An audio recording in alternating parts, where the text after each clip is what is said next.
Olá, então a gente chegou à parte final da nossa primeira aula sobre o movimento de Natal, história, historiografia e fontes, né? Agora nós vamos discutir justamente as fontes históricas do movimento de Natal.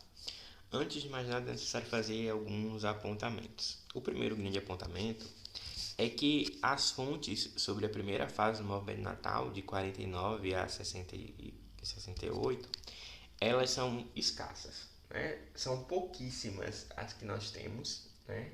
É, acesso. Isso por vários motivos. Primeiro motivo porque essa primeira fase de 49 até de 45, né? De 45, após a Segunda Guerra Mundial, que começam os primeiros trabalhozinhos, até 68, era um trabalho mais amador. Então eles não tinham uma preocupação em fazer o registro, né? Então eles não tinham preocupação de fazer um registro oficial e etc. Essa é a primeira questão. A segunda questão é que muitos dos registros que tinham, os poucos registros que tinham eram registros particulares, então ficam com as pessoas que participaram do movimento, não eram registros da igreja, da instituição, mas das pessoas, né? E aí você tem uma dificuldade maior de acesso a esses acervos privados. A partir de 68, o movimento Natal, principalmente o SA, né, que é a figura central do movimento Natal nesse período, ele vai ser financiado pela MSRO, que é um órgão internacional. É com um órgão do que seria o equivalente à CNBB da Alemanha, né, que vai financiar vários trabalhos ao redor do mundo, inclusive em Natal.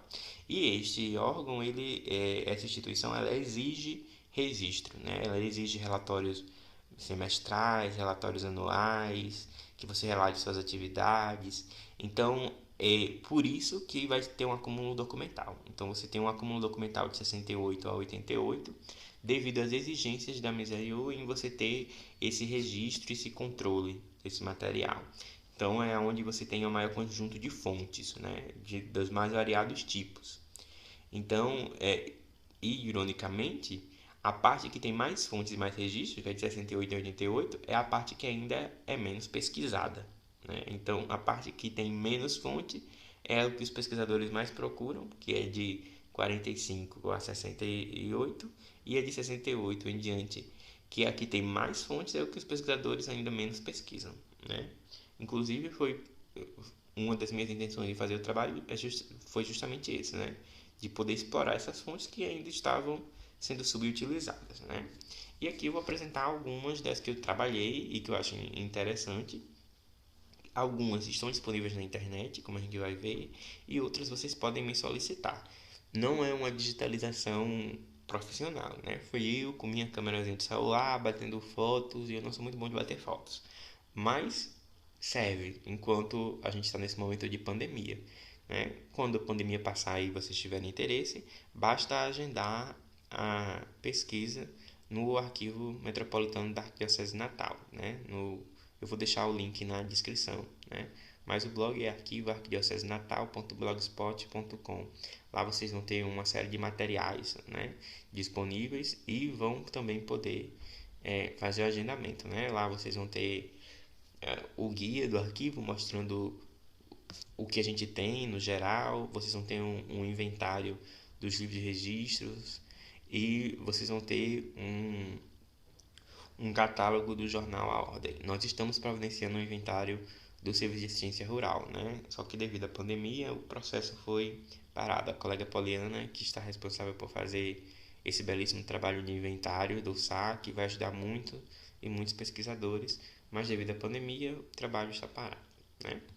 Esse primeiro conjunto de fontes, que eu acho importantíssimo, ele está digitalizado. Não está todas as cartilhas digitalizadas, só essas que eu estou mostrando aqui que estão digitalizadas, ok? E estão disponíveis no DHNet RN, que é uma associação de direitos humanos, né, que organizou o material, né, conseguiu recolher muita coisa e disponibilizar na internet, né? Também vou deixar o link da DHNet na descrição do vídeo. Mas esse trabalho importantíssimo, uma das figuras centrais é sem dúvida Roberto Monte, que é sobrinho de Donivaldo Monte e que tem um acervo assim fantástico de uma generosidade incrível e que disponibiliza boa parte desses materiais online, né? Eu vou deixar aqui meu agradecimento ao Roberto Monte por seu trabalho, né? E reconhecendo essa importância. Aqui são algumas cartilhas do programa de educação política com o qual eu trabalhei, né? Então, essa aqui é a primeira cartilha, é Tempo de Política, que é a segunda cartilha, que é lançada no mesmo ano em outro período, que é o Caderno 2, que é Tempo de Política também. Os dois tratando sobre as eleições, né? As eleições de 72. É assim, muito interessante para quem é da educação, porque eles, nessas duas cartilhas, principalmente na primeira, vão tratar da metodologia de ensino da educação política. Como é que você deve fazer, que técnicas você deve usar, como é que você usa cada uma das técnicas, né? Como é que você monta um cartaz, como é que você faz um grupo de estudos, dando as orientações para os animadores. Essa daqui já é uma outra cartilha, a terceira cartilha, os direitos do homem, tratando sobre os direitos humanos e etc. Essa aqui é a outra cartilha, a cartilha de 74, que é o bem comum, né? Que é tratando justamente do bem comunitário. Aqui é onde eu rastreio principalmente essa ligação com o marxismo, né? Onde ele vai falar da importância do bem comum em detrimento do bem particular, do direito de se tomar terras quando essa terra não está sendo utilizada para o bem comum, né? É uma coisa bastante interessante de se pensar. E essa cartilha, a de 77, tem nesse intervalo de 74 até 77 tem outras duas cartilhas, mas não estão digitalizadas, né? E eu não encontrei essas cartilhas no arquivo do AMAN, né? No arquivo da Arquidiocese de Natal. Eu só encontrei, na verdade, os rascunhos das cartilhas que faltam, que é o da família e o da empregada, que são cartilhas bastante interessantes. E aqui é a sua comunidade a você, que é a última cartilha dessa primeira fase, que trata justamente da comunidade, do bem coletivo, né, dentro desse processo. Continuando.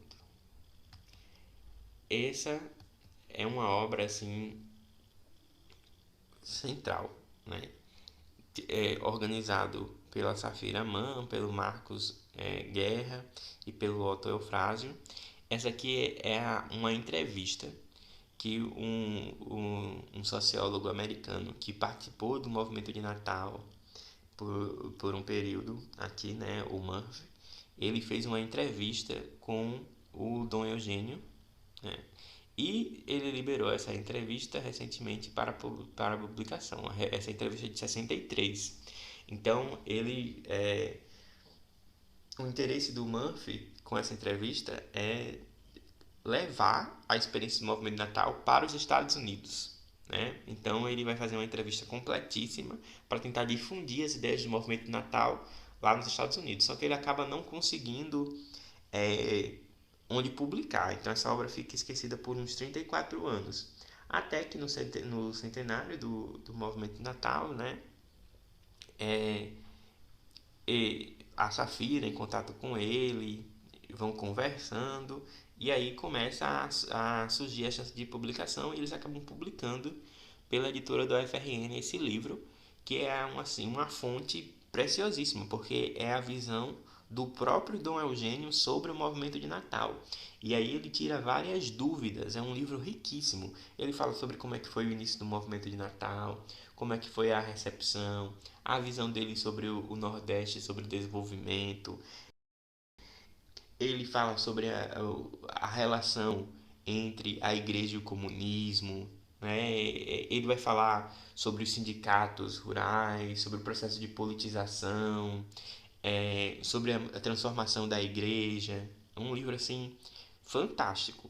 E o Otto Eufrásio de Santana, que é irmão de Dom Eugênio e que na época era padre, na época foi o coordenador do SA e acompanhou o programa de educação política até 74, né? E que hoje em dia já deixou a batina, né?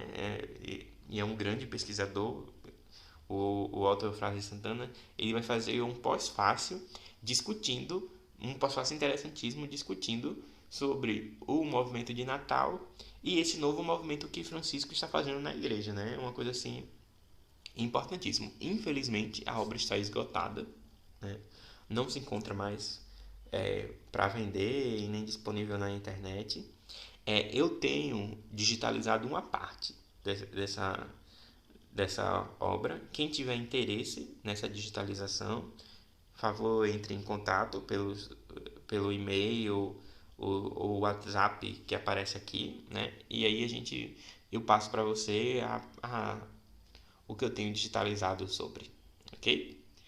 Aqui é um documento que eu fiz questão de colocar na minha dissertação, que é uma carta do animador, né? Então você tem muita correspondência entre os animadores e o Sá. E essa carta eu achei importante para a gente pensar quem é que fazia essa educação política. Eram os padres? Não, eram os leigos. Que leigos? Os leigos da comunidade. Então eram pessoas de baixa escolaridade, que só tinham sido alfabetizadas, que só tiveram mais ou menos até o que hoje seria o quinto ano, ou a antiga quarta série, ou o antigo pré-primário, né? E que passavam por um conjunto de dificuldades. Essa carta aqui, que é por volta de 68, por aí, né? 70, no final da década de 60 e início da década de 70. É uma carta de um desses animadores que está mandando para o Padre Otto, que é um dos coordenadores do SAR, falando, né, sobre as dificuldades dele, que ele está sem emprego, que ele foi expulso da sua terra, mas que permanecem firme na fé pelo propósito da evangelização através do programa de educação política, né? Então é uma carta assim poderosíssima para a gente ver os problemas dos animadores e tentar conhecer esses animadores, né? E analisar, inclusive, a ortografia, a caligrafia, né? Essas marcas documentais que aparecem, né? Sem uma folhinha de caderno pequena. Ele está pedindo ajuda ao mesmo tempo que está envergonhado e não quer pedir diretamente ajuda, mas fala dos seus problemas, né? É uma carta muito interessante de ser pensada e como ela tem várias outras dentro lá do arquivo da Arquidiocese de Natal, só a espera de um pesquisador para desbravá-la, né? E temos também a carta circular, né? A terceira carta circular dos bispos do Rio Grande do Norte sobre as eleições, que é a carta fundadora, né? A carta pastoral que vai fundar o programa de educação política, né? Que é uma carta interessantíssima, onde a igreja vai dizer que está lutando contra os poderes locais, né? Um conflito com os poderes locais que geram o atraso. Então é uma coisa assim bem interessante de se discutir, de se pensar. Aqui são os relatórios.